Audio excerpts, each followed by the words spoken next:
शुरू होते ही सदन में सत्ता पक्ष ने मणिपुर को लेकर के बीजेपी को घेरा, तो वहीं बीजेपी ने प्रदेश की कानून व्यवस्था को लेकर सत्ता पक्ष को आड़े हाथों लिया।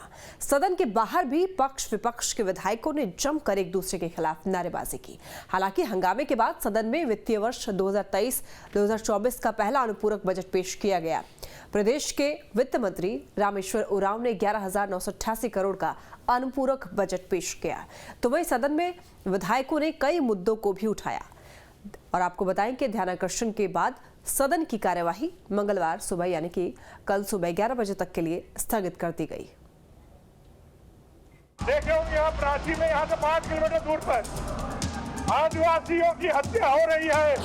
अध्यक्ष महोदय, तो प्रश्न का उत्तर मिला नहीं हो कि आप आसन पर जाइए। माननीय सदस्य,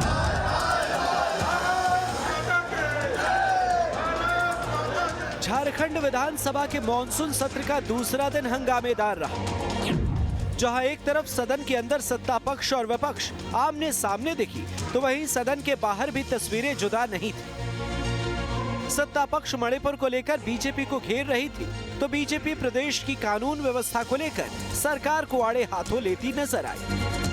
बीजेपी और जेएमएम के विधायकों ने हाथों में तख्तियां लेकर एक दूसरे के खिलाफ सदन के बाहर जमकर नारेबाजी की।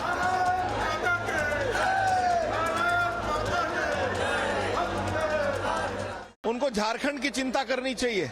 वो जो झारखंड आज जल रहा है, आज झारखंड त्राहिमाम कर रहा है, भ्रष्टाचार में आकंठ डूबा है झारखंड। रोज खजानों की पत्थरों की लूट हो रही है, रोज हत्याएं हो रही हैं, रोज बलात्कार की घटनाएं हो रही हैं। तो झारखंड की जनता का ध्यान भटकाने के लिए ये मणिपुर का रट लगा रहे हैं। इनको झारखंड मुक्ति मोर्चा और कांग्रेस के लोगों को, मित्रों को झारखंड की चिंता करनी चाहिए। मणिपुर की चिंता करने के लिए हमारे प्रधानमंत्री मोदी जी मौजूद हैं और वो चिंता कर रहे हैं। आज जो प्रदेश की सरकार है, प्रदेश की वर्तमान सरकार के द्वारा लगातार नौजवानों को छलने का काम किया गया है। जहां एक और सरकार ने कहा कि 5 लाख रोजगार देंगे, जिनको रोजगार नहीं दे पाएंगे उसको बेरोजगारी भत्ता देंगे। न तो इन्होंने रोजगार दिया 5 लाख, न बेरोजगारी भत्ता दिया। आज नौजवान नारा लगा रहे हैं 60-40 नहीं चलतो, और सरकार मौन साधे हुए है। इसलिए ये सरकार, न तो इनका नीति स्पष्ट है, न इनका नियत स्पष्ट है, न इनका कोई नियोजन नीति है, और लगातार भ्रम का वातावरण इस प्रदेश में कर रहे हैं। प्रदेश के नौजवान खुद को ठगा महसूस कर रहे हैं। जरा भी नैतिकता अगर होगी, जरा भी इंसानियत होगी, तो बहनों के साथ खड़े होंगे ये लोग। 2 बहनों के साथ मणिपुर में जिस जल्लाद की तरह इन लोगों ने नोचने का काम किया बहनों का, और हमारी बहनों को रक्षा दीजिए, इसलिए हम लोग आवाज उठाए हैं। हम लोग बहनों की रक्षा देने के लिए, आदिवासियों बच्चों के साथ जुल्म हुआ, आदिवासी राज्य है और हम लोग चुप बैठेंगे?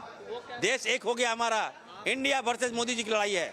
और देखिए इंडिया एक हुआ है, और हम लोग जब तक मणिपुर की सरकार को बर्खास्त नहीं कर लेंगे, आदिवासियों को इंसाफ नहीं दिला पाएंगे, हम लोग चुप नहीं। देखिए मणिपुर के संदर्भ में हम लोग कर रहे हैं। मणिपुर में जो घटना घट रही 90 दिन से, और केंद्र सरकार हो चाहे डबल इंजन की सरकार हो, उसमें कोई संज्ञान नहीं लिया। और ये हम ही चाहते हैं कि माननीय प्रधानमंत्री चुप्पी तोड़े और उस पर संज्ञान ले, और मणिपुर में शांति, अमन और चैन और शांति बहाल हो। आज जो पुनर्विस्थापित हुए हैं उसको विस्थापन के तहत उसको लाभ मिले। झारखंड विधानसभा के दूसरे दिन की कार्यवाही 11 बजे से शुरू हुई, तो सदन में हंगामा होने लगा। बहुत मेहनत से शून्यकाल डाले हैं, जरा उन लोगों को कम से कम शून्यकाल पढ़ने दीजिए। सत्ता पक्ष के विधायकों ने मणिपुर की घटना का जिक्र सदन में किया, तो बीजेपी के सभी विधायक सूबे की कानून व्यवस्था के सवाल पर वेल में पहुंचकर नारेबाजी करने लगे। इस बीच बीजेपी विधायक अमर बाउरी ने तो सरकार से इस्तीफे की मांग भी कर दी।